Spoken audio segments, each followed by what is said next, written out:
Okay, I suggest we slowly start. I will do a quick introduction, and so that if somebody joins in the next few minutes, it should be still fine. So, hi everyone, and welcome to another webinar from Sylius. We decided to do this kind of introduction to Silus for merchants this time, because usually we have been doing webinars about the new release, about the new functionality, but I think we are constantly talking to our business partners, to customers, existing and potential, and explaining, you know, discovering their projects, explaining where Sylius fits and where it doesn't fit. So we thought about doing a webinar like explaining how we look at e-commerce products at Sylius. Where do we believe that Sylius brings the greatest value to the table, and how we see the market, which can be like interesting exercise for merchants to do, to reflect on where are they in the market, what kind of project they are. Usually when you are a merchant, you're very focused on your own business and keeping the overview of the market and all different things that you need to consider when replatforming or starting a new venture. There is plenty of things to cover. So yeah, let's get started. I will switch so that you see the presentation and me as well, and let's get going. So the rough agenda is how we look at e-commerce projects and where Silus really fits. And at the end, I will give you a quick update on what was the new features in the latest 1.8 release. I think it can be interesting, an update for newcomers and also people who follow Sylius on our blog and social media. I hope to give you some interesting news. So when a potential customer or a business partner of ours, a system integrator, approaches us with a new project, with a new challenge, we try to look at it through various lenses. So it's quite difficult to capture the entire complexity of a typical mid-market to enterprise e-commerce project. So you need to use some kind of lenses to have a look at it and define like what's really the project about and how to approach it, and doing some basic, let's say, customer segmentation, like big project, small project, is quite um, it's a bit of a simplification to a quite complex problem. So you can have a huge company with a lot of internal complexity doing a small project or just starting with e-commerce, and you can have an individual entrepreneur who is quite tech savvy and wants to start a new e-commerce venture. And these two projects, while in e-commerce scale, then can be very similar, the approach, the platform you choose can be very different. So today I would like to share with you a couple of these lenses that we look through at each project, and based on that also let you know where Sylius really it fits in our opinion, where it doesn't fit, where it can be helpful for the project, or even worth evaluating for your next thing. So there is plenty of them, but at the center of it is of course the project goal. Like are we looking to solve some internal challenges with communication? Are we looking purely to increase the conversion rate? What's the let's say top three biggest pain points that currently the company is facing? And we should anchor in that every project, and then look through these various lenses to see what's to see different aspects of this project. So some of the simplest question is it a greenfield or a migration project? Sylius obviously fits both. We had successful migrations from homegrown in-house implementations in PHP, in .NET. We have migrations from Magento, of course. We have a couple of ongoing migrations from Spryker, from all kinds of from WooCommerce, from many let's say legacy or mainstream platforms. But it's an important question, pretty straightforward. If there is a platform already running in production, then we need a very good migration plan. Consider the downtime. Can we afford any downtime while switching? It depends on the product scale. Can we handle the data migration? Which data we should migrate, and a couple of other questions in case of migrations. And here I would say it's interesting. Some people say, oh, Greenfield is always easier. Yes and no, I would say. From my perspective, migration usually means that the organization itself has quite a lot of capacity and know-how inside of it, so they understand how it currently works, and they usually have some. You may have, as a merchant, a vision of what your perfect platform would do, or what would you like to change in the business. While in Greenfield projects, they are full of assumptions, assumptions, and obviously the spirit is very high, and that's good. Very ambitious goals, but actually Greenfield is a big learning experience in terms of how this particular e-commerce flow will look like. The other thing we look at is what's the type of the purchasing process like, or process of deciding on what's my strategy for the new platform. Is it be it migration or a completely greenfield project? There is some defined process. It may be very clear and structured, or it may be abstract and messy, but it's always there. So we distinguish 4 basic purchasing process, like self-service, where usually as a merchant you would decide in a matter of hours or days. You would have a look at various platforms, especially SaaS platforms, so hosted platforms where you can just put your credit card in and have a shop running in a matter of hours with some basic configuration and integrations. So this one takes hours or days. And Sylius is definitely not the case here. We don't have a SaaS solution, and it's not like you can put your credit card inside Sylius and have the shop up and running without any technical know-how. Then we have, let's say, transactional purchasing process, where you're looking to, you understand that maybe SaaS solutions, or like the simplest SaaS solutions with some monthly subscription, are not enough for your business. And it's important to notice this point, because it's very easy to outgrow a SaaS solution, and then you hit the limits of what this platform can do for you in terms of both performance and ability to customize. So you might reach a point where you want to buy something, invest a bit more capital, buy some off-the-shelf product, do some kind of customizations, but mostly around visuals and integrations, and maybe tweak a couple of functionalities. Then we are looking at this kind of transactional process, where you want to buy a platform, and including the customization of it by a system integrator. Then of course we have the messy process. So it's very important, both from the vendor, from the system integrator, and from the merchant, to understand which process are we dealing with, because they have their own specific flow, specific needs at different points, and so on. So it's quite important for all parties to understand what kind of process are we doing here.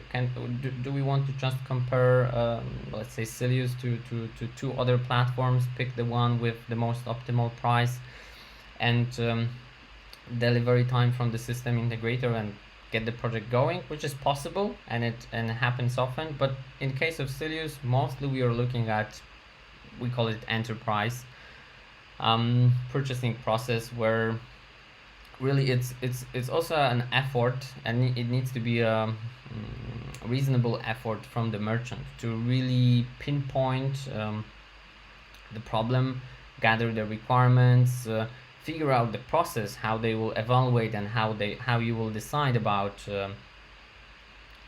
your next e-commerce platform. And this is what we are mostly dealing with at Sylius. Obviously, we as a vendor and system integrators from our solution partner network, they can guide merchants through this process, because it's something that we and system integrators do pretty much every week, with many products, many customers. So we understand how this goes, and as a merchant, you don't change your platform every year. So, but it's very very wise to invest some time to understand these processes, so you are not just guided. It's more of a teamwork to figure out the solution, and this can take from 2 to 12 months. Can involve workshops depending on the um, depending on the complexity of the project and so on, but it's important. And if you don't decide for anything and you don't follow any kind of process, then usually it gets very messy. You either, as a merchant, you may get stuck in the never-ending research phase, like comparing, it's fine. It's absolutely necessary to do research, to have an overview of the market, understand different types of platforms, approaches, and so on. And I hope to share some of this experience with you today, but you need to be clear on what are you looking for pretty soon, otherwise it can be a waste of time. Then both you as a merchant and this is what we do at Sylius, we take a look at the product and try to evaluate the company size. So these are generally, I would say, orienting generalizations. So you may disagree with some of the segmentation or categorization that we do here, but it's a really complex market, and we could spend hours and days discussing all the nitty-gritty details. But this kind of segmentation can give you some overview of both your maturity as a merchant, and also what kind of platform you need. So we are talking about individual entrepreneurs, so probably just starting with e-commerce, or testing an idea, like a one person venture. You might have a very active Instagram account with a lot of following, and you would like to introduce some products. You may do it of course on the platforms nowadays, but you can also set up your own shop, and we are talking here about roughly 0 to 0.5 million euros revenue annually. We have then micro businesses, so up to 2 million euros. It can be 2 to 5, sometimes a bit more, of course, employees, but generally this gives us a rough idea of the scale. And I would say for these two segments, when it comes to Sylius, I mean, unless you are an individual entrepreneur and a developer, and you just like new technologies, and you would like to learn something new, and have really full freedom to do whatever you want, and you are okay to spend time on installing some plugins, on customizing things, fixing things, and so on, then Sylius might be interesting option for you. But generally, for these smallest segments, we usually recommend to have a look at a local or global SaaS provider like Shopify, or maybe if they are a bit tech savvy but don't know Symfony, a specific PHP framework on top of which Sylius is built, then we recommend to go for something like WooCommerce, for example. Obviously, all these platforms have their issues of their own, and we are aware of the flaws. Sylius also has some flaws as any platform, and needs to have an appropriate use case. Then we are going to lower and upper small and medium businesses. I mean, it of course depends on here it's you could do plenty of more segmentation, because there are companies who do not that much revenue online, but they are big in terms of offline revenue and so on. But really, between 2 up to 1 billion euros online, this is where really Sylius shines, and we consciously build it, design it in a way that can scale, starting from small ambitious projects, and then scale really up to high volume e-commerce website. Obviously, we have global corporations, which usually from our experience, they have the complexity of not even the technology, but on the organizational level and how they are structured, how they operate. Sometimes they have a quite similar scale to some of the upper upper mid-market businesses, but the complexity, the overall complexity is quite big. And here Sylius has been tried and is used by some, but it's not really the target market currently that we think Sylius serves best. And obviously then we have all kinds of Amazon, Alibabas and so on, which are some of their own category. So it's important to especially when you are, let's say, in the first three segments from individual entrepreneur to lower SMB, it's super important to get this kind of orientation in the market, because we get many requests daily from merchants who are a bit lost.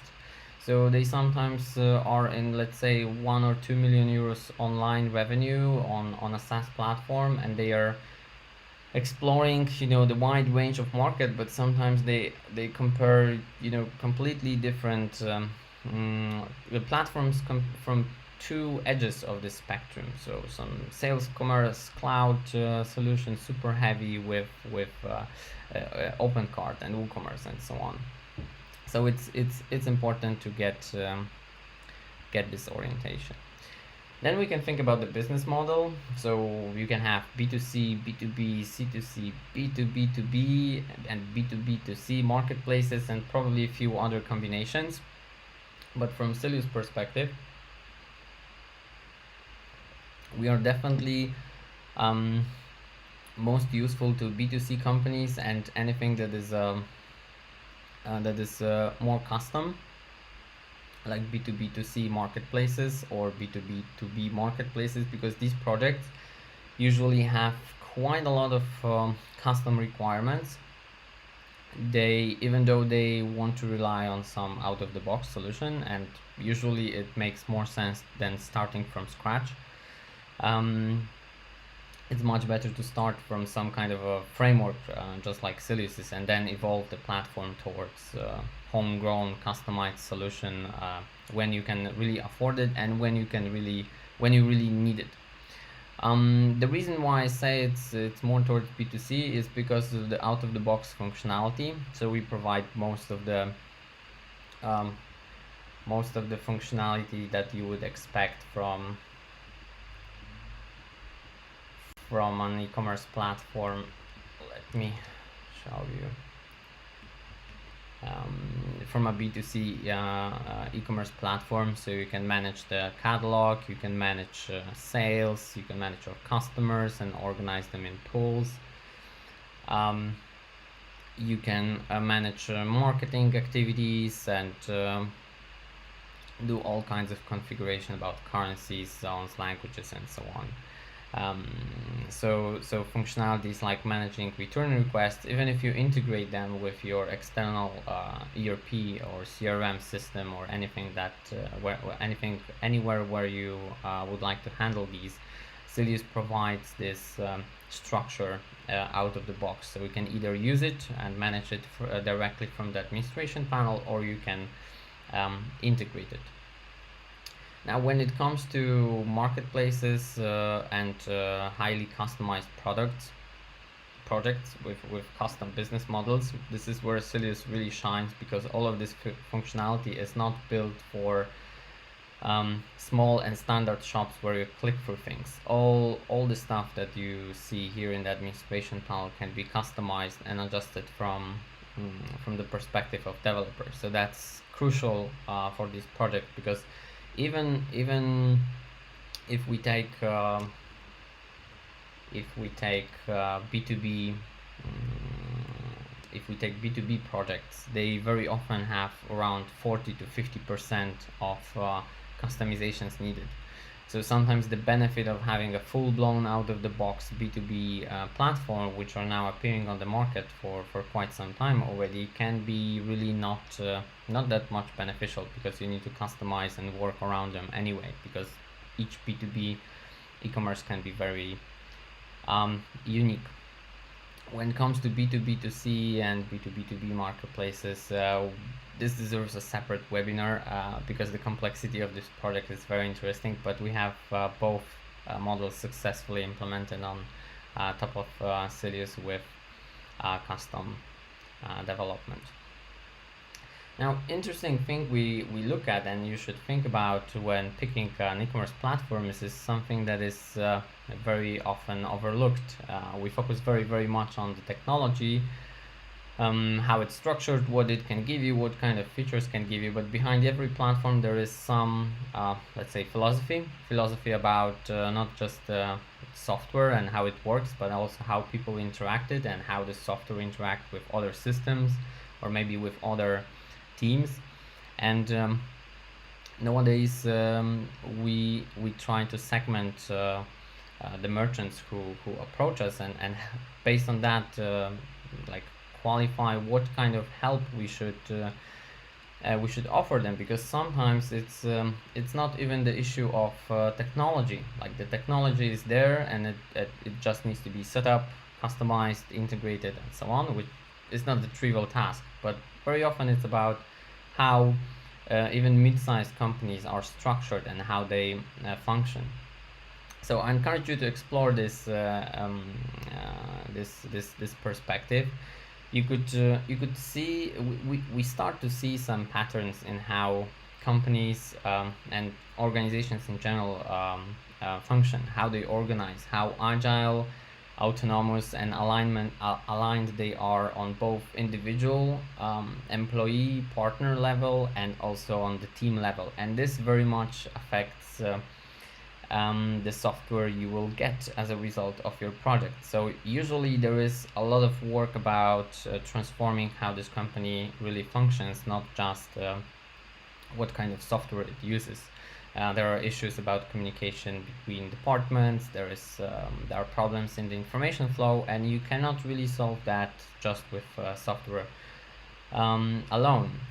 We at Sylius are experimenting with non-traditional management structures like holacracy, and also the book Reinventing Organizations is really interesting and can give you some perspective and maybe help notice some issues that you think are just part of the your technological stack, but really are in how your overall company system is structured.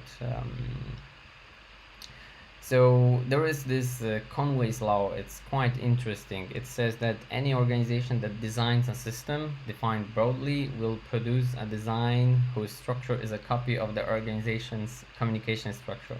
And you can see that's often very true, that the way the systems communicate resembles how the teams communicate, how the information is passed from merchandising team to the marketing team and so on. And I would say this works actually both ways. So that's part of our pitch when it comes to Sylius, that Sylius itself as a software, and we as a company and our business partners, there is some specific approach to e-commerce and designing these systems and teams embedded in the software and the approach we take, and it can be also a competitive advantage if you adopt it. And it's super important. Things like behavior-driven development that we have been using since very beginning of Sylius. It basically allows you to remove one very important and expensive gap that you can face in every project. Either it doesn't matter if you work with an agency, external agency, or if you work with your in-house team. There is a huge communication gap between the developers, the technical team, and the business stakeholders. They usually speak different languages. They have their own vision of their own perspective actually on your both organization, on the e-commerce work that you do. And what Sylius comes out of the box with is a methodology which helps you to close this gap. So if I take some example feature from Sylius, like about applying promotion rules and let's say receiving discount based on a customer group, you have this kind of user stories, but they are written with a special language called Gherkin. And what's special about Gherkin is that you can probably read it and quite easily understand what happens here. We have a scenario about not locked in customers do not receive discounts. We have scenarios about receiving discounts when you're part of a group, and a scenario where someone is part of a group, but this particular group is not really subject to this promotion. So these scenarios can be understood by business stakeholders, and they can also be executed as automated tests on your continuous integration. So every time you change something in the system, this scenario can make sure that this shop is currently working correctly. And if you're dealing with any level of legacy in your current system, you probably know that this is a huge pain and a huge cost whenever doing some new changes or improvements breaks existing stuff, and this can reduce and help with the overall productivity greatly. Now, another aspect, like more specific aspect of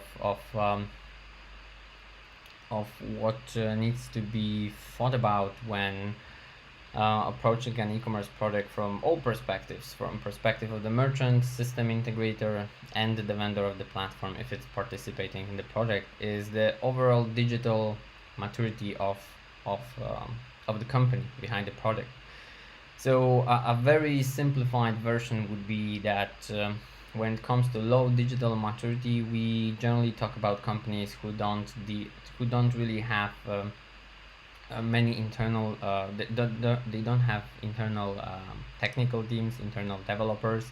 They mostly outsource their work and focus on the management and product and marketing and so on.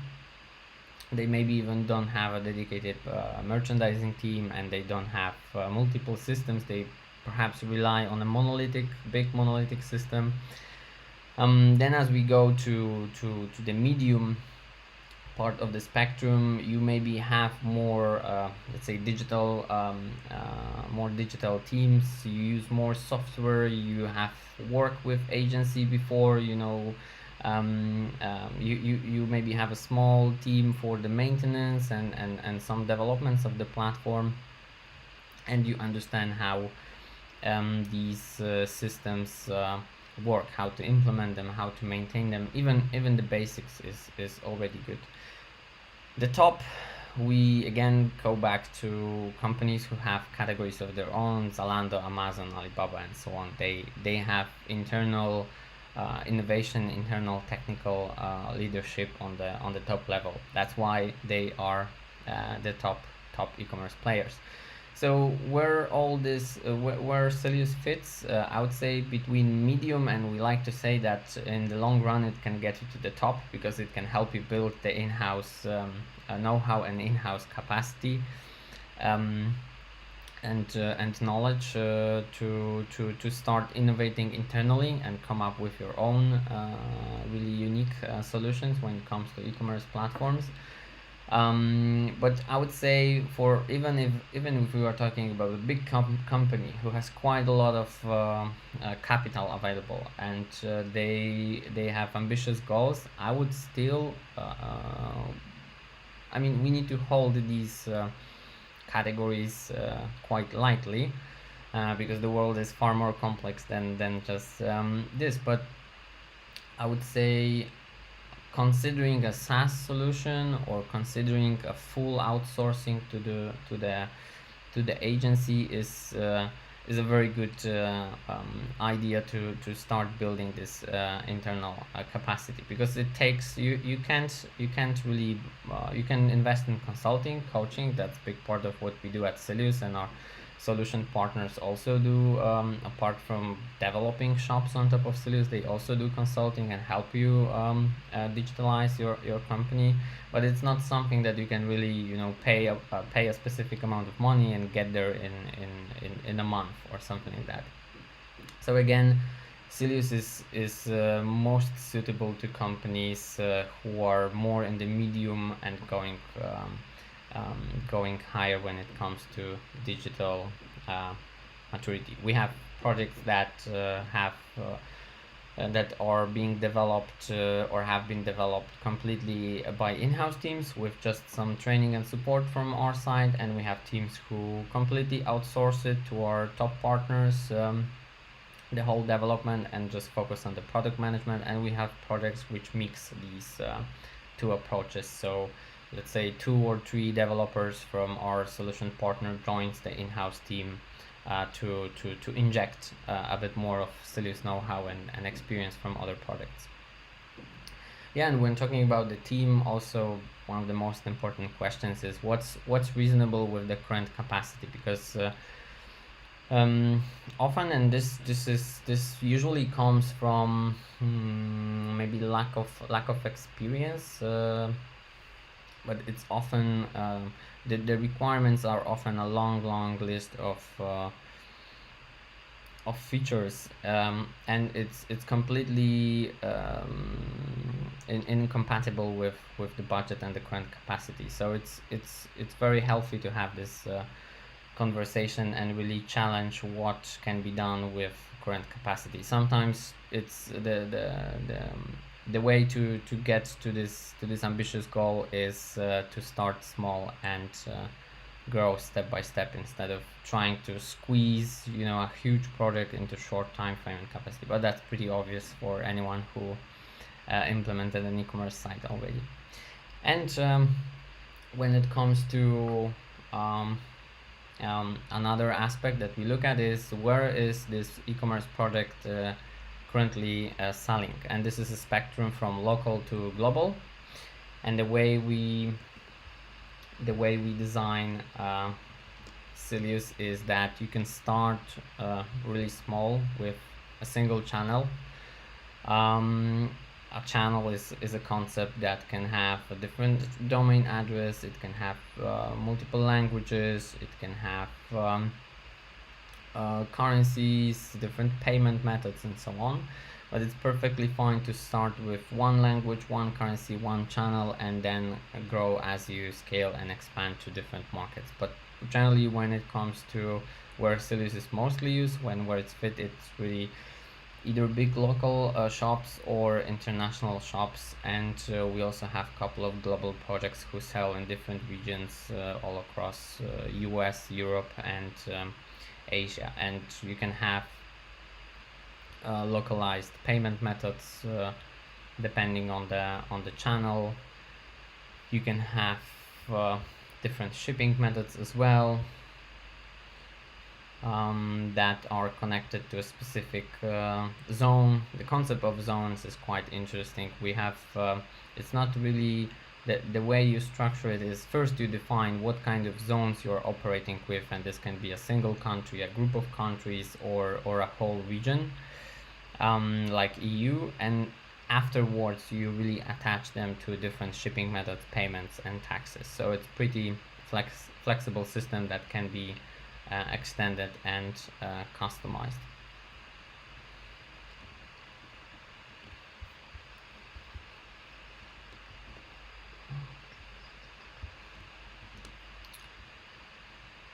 Industry, yeah, it's quite important. One size does not fit all, and we can see it clearly that, for example, some of the SaaS solutions, like Shopify Plus, let's say, they may fit even mid-sized fashion stores, which are pretty standard, but they can be very heavy and needy of workarounds when it comes to, let's say, automotive or home industry, or any really industry that has some specific, like print.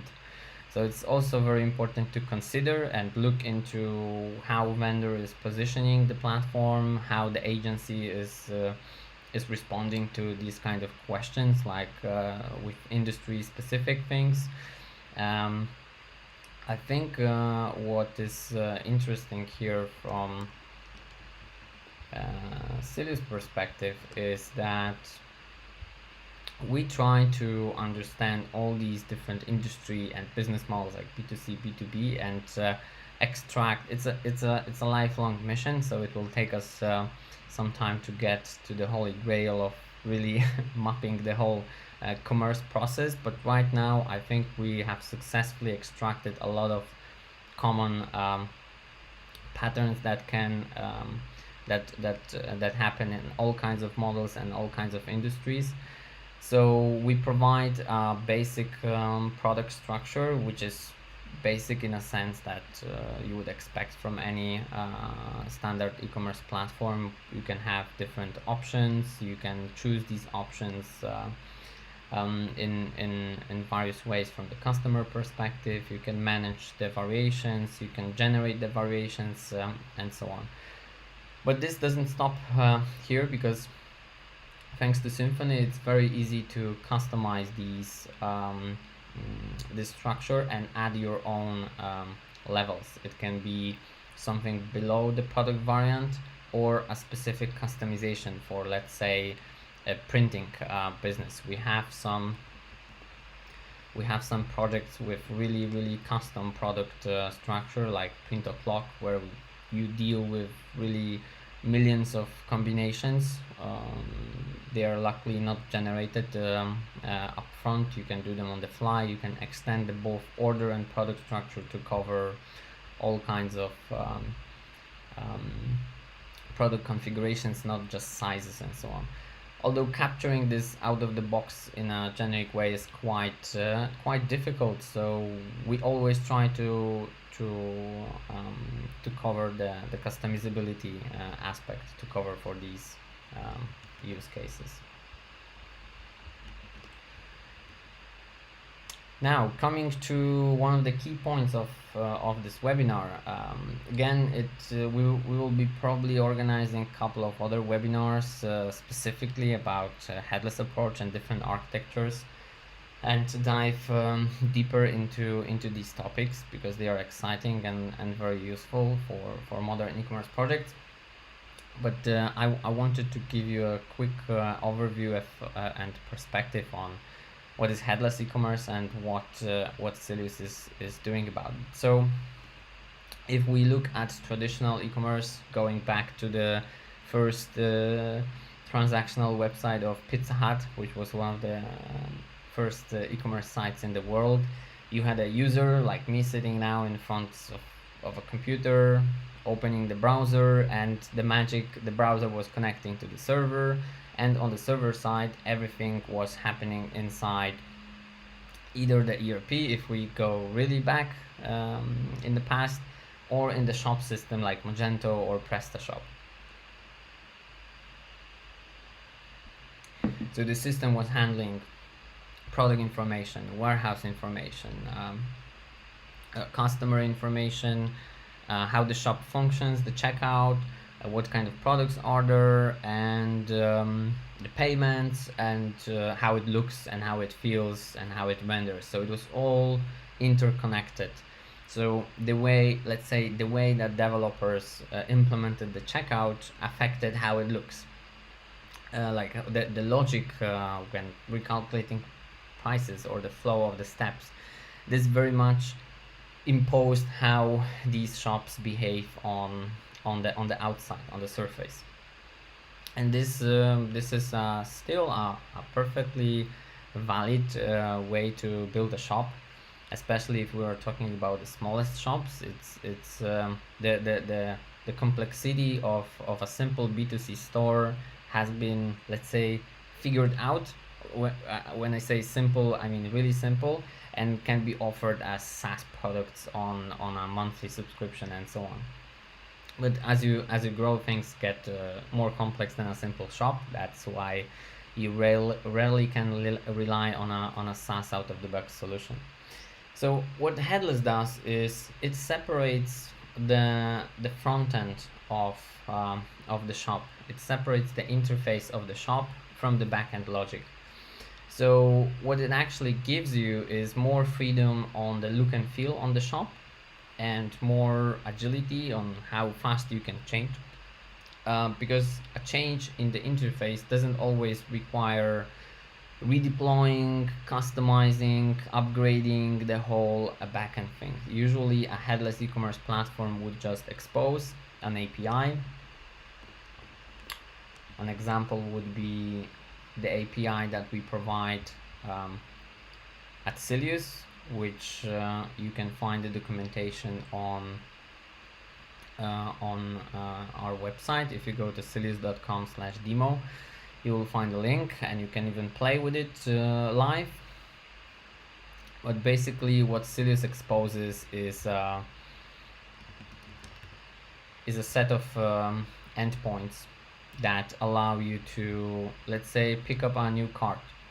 So you can send a request and Silus will generate a new card, give you the ID, and through an API interface, and then your front-end application can consume this API,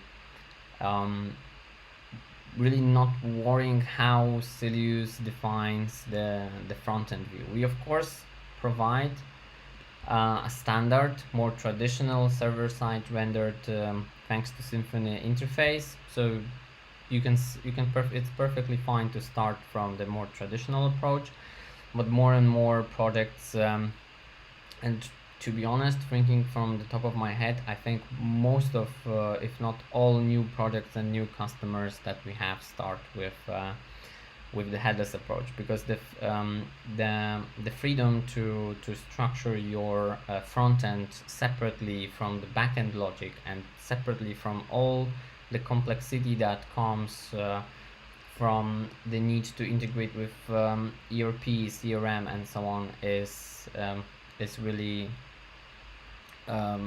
beneficial for performance, for conversion, for separation of concerns, and the overall pace of evolution of your platform. That being said, it doesn't come with without drawbacks or without challenges, let's say. One of it would be that there are really not many major generic products on that would solve the problem of the front end app. So most of our customers currently implement a custom version. It's one of the key requirements of the product, a custom interface. So it's not that big of a deal, but it requires a bit different developer skills. So you need to discuss with the agency whether they have experience and capacity to really build these headless systems. They are a bit different from traditional ones.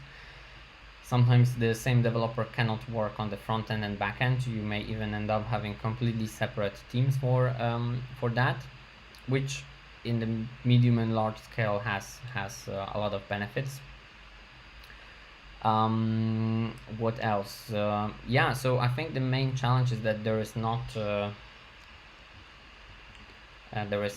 many ready-to-use projects. There is of course Vue Storefront, with which we have an early version of the integration, which covers, which is progressive web app and implements the most basic B2C interface for a shop and can connect to different e-commerce backends.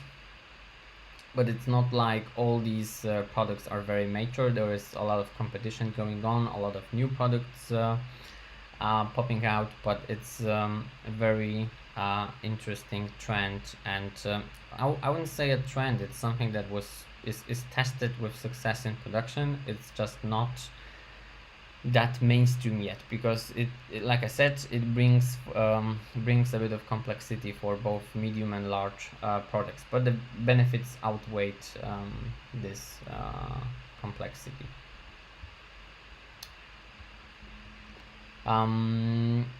Another thing that that can be said about how Sylius sees architectures and what kind of architectures you can use for your medium or large project is the question of microservices. So there is a lot of, because the top players, the biggest, most successful companies have implemented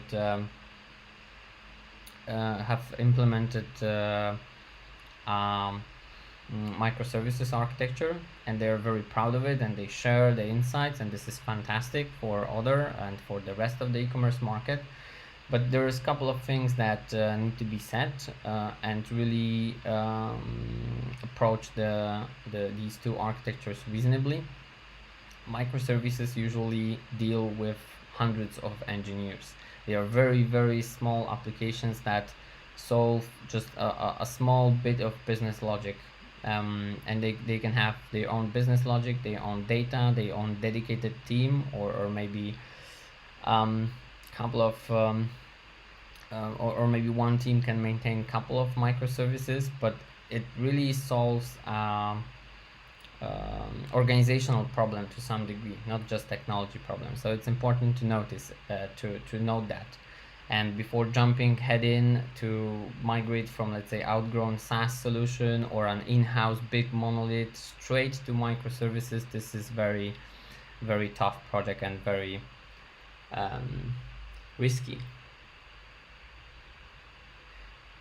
Yeah, there is a question about headless, so I think I have enough time to dive into it. Do you have client live projects in the headless architecture and custom developed front-end app? Yes, of course, I can show you some. So one example would be Teddy Bear. There is a case study on our website if you'd like to learn a bit more, but it's one of the leaders in online mattress sales in France, and the front-end application is a completely separate app that communicates with Sylius on the backend side through API. So all the calculation, all the checkout and cart logic, I have actually quite a lot of mattresses in my cart, but happens not on the front-end interface, but on a separate application that's built using Sylius. So this is just one example, and there is a couple of more on our case studies. And when I do the dedicated webinar about Headless specifically, I would be happy to show even more of these. Some of these projects are really cool. So best of breed, or SCS, which is an acronym for self-contained systems, I wouldn't say it stands in opposition to microservices, but it's a more balanced approach to migrating from legacy. I like to think that best of breed can be a way to get to microservices once you really need them, and you really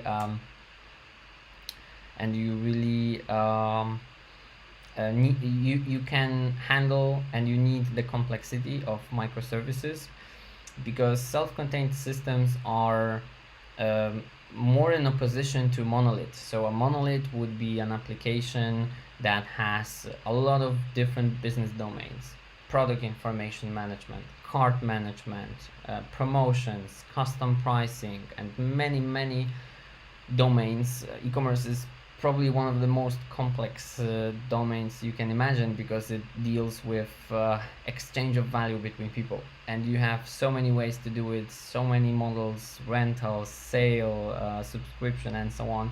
So it's really a lot of stuff, a lot of logic inside of a one system. And if the overall operation is quite simple, this can handle it perfectly, and it's the right solution. But usually this monolith goes very heavy, because it deals with this business logic, it deals with the data storage, and deals with the user interfaces, and this all becomes a quite heavy mess. So, and there's plenty of huge monoliths. We meet with them every week, literally. Huge platforms that have lasted for years, but they are slowly grinding to a halt. And usually the first thing they imagine is that, oh, we are so big, we need to jump to microservices, and because Zalando does it, and Amazon does it, and many others does it. And yeah, it's the end game, but I think there is something on the way. And I strongly believe this is self-contained systems architecture, where each of the system can deal with a specific problem. Like you can have Akeneo for product management, and this self-contained system, compared to microservices, they usually have asynchronous communication. so they don't, at least to degree it's possible, they don't depend on each other. So if you're, let's say that Sylius is a self-contained system responsible for the checkout, so it's a very important one, and usually that's the use case for Sylius, where it brings all the other puzzles, so other self-contained systems together to make the transaction. So if Sylius has all the information about the products and the current prices, even if the PIM is, I mean, it's usually not the PIM, but if let's say the PIM is down for a moment, Sylius can still perform the transaction because it doesn't query or doesn't load products directly from the PIM. While with microservices, there is a lot of communication between them, but they are much smaller, much more performant, usually, because much more lightweight, but you need hundreds or dozens of engineers to maintain them. So these self-contained systems have their own data storage, their own logic, and their own user interface. And an example would be a platform for marketing automation, like let's say MailerLite or MailChimp. A platform for product management like Akeneo. We just published, thanks to our partner Synolia, an integration with this great PIM. So this PIM can handle all the import, export, and completion of the product information data, and when ready, just inform the checkout service. In some cases, it can be Sylius, of course, about the new information or updated information, instead of doing this all in a one big monolith.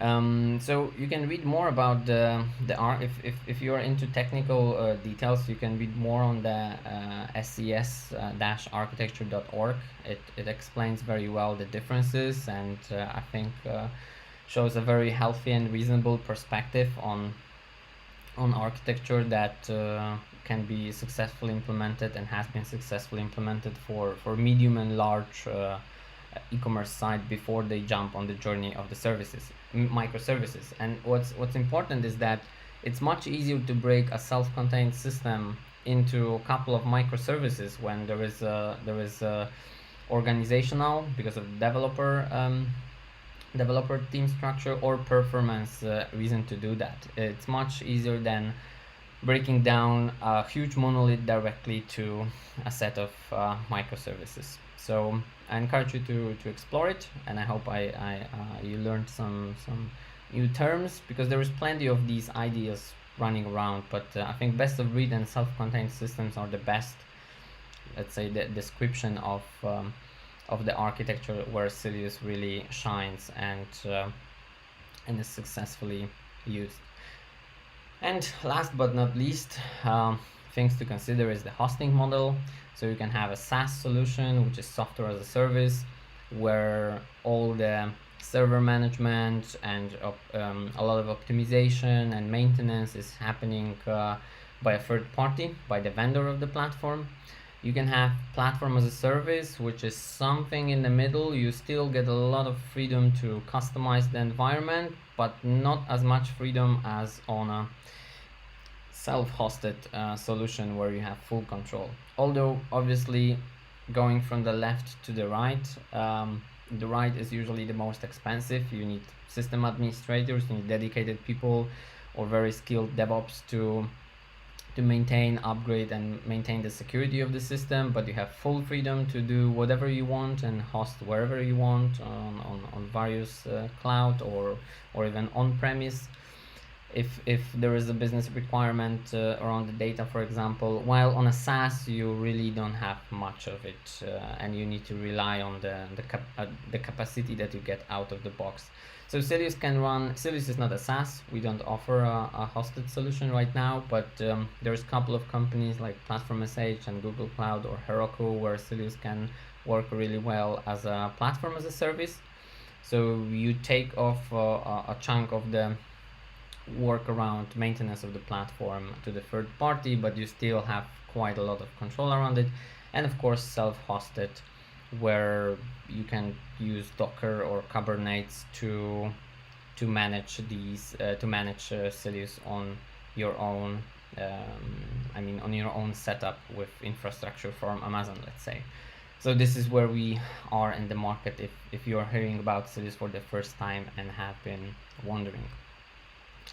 And yeah, so this one will be last but not least, but also interesting thing to consider is what's the commercial model that you prefer, because usually there are a couple of with SaaS solutions it's pretty straightforward. You need to subscribe to the whatever SaaS licensing model have. They cover usually hosting as part of the license and some support, and then you either do it on your own with your own in-house team, or you have a system integrator specific to that platform.